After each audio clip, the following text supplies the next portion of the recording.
Bismillahirrahmanirrahim. Assalamualaikum.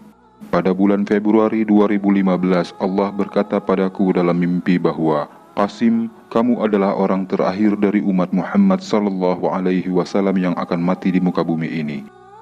Jadi itu berarti bahwa setelah kematianku tidak akan ada lagi muslim yang tersisa di bumi ini, dan hanya orang yang terburuk atau jahat yang tersisa di bumi setelah itu, dan hari kiamat akan dikenakan pada mereka.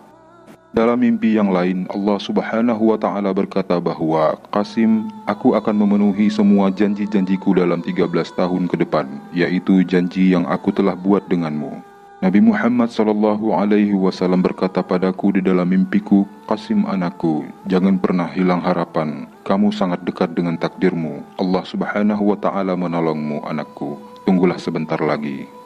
Pada 10 April 2015, Muhammad sallallahu alaihi wasallam berkata padaku dalam mimpi, anakku, hari kiamat tidak akan terjadi sampai 4 tanda besar kiamat muncul, dan Qasim, tanda besar pertama adalah kemunculan dirimu. Dalam mimpi lain, rumahku sedang dibangun.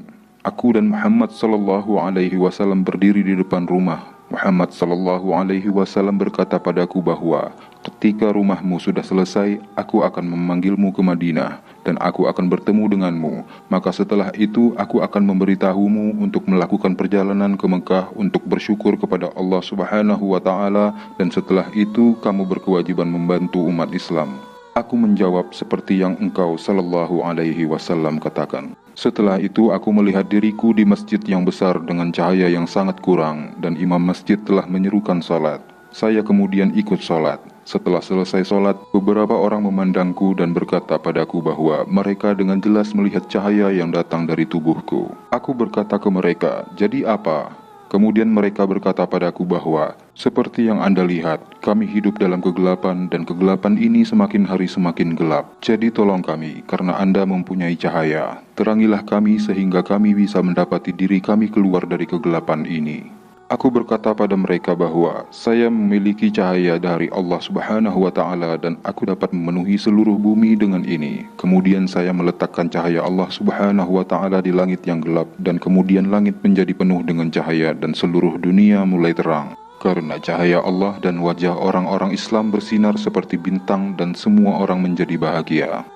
Pada mimpi bulan Mei tahun 2015, aku melihat Nabi Muhammad sallallahu alaihi wasallam sedang duduk dengan para sahabatnya radhiyallahu anhum. Saya berkata pada diriku bahwa Muhammad sallallahu alaihi wasallam dan para sahabatnya radhiyallahu anhum seperti Abu Bakar radhiyallahu anhu dan Umar radhiyallahu anhu sudah membangun Islam, dan sekarang sayalah yang harus membangun kembali Islam yang sebenarnya seperti 1400 tahun yang lalu. Maka kemudian Allah datang dan berkata bahwa kamu tidak sendirian, aku ada di sisimu. Setiap muslim tidak harus percaya padaku. Setiap muslim harus percaya dengan mendengarkan Nabi Muhammad sallallahu alaihi wasallam mengenai apa yang Nabi Muhammad sallallahu alaihi wasallam beritahukan tentang hari kiamat dan apa yang terjadi sebelum kiamat.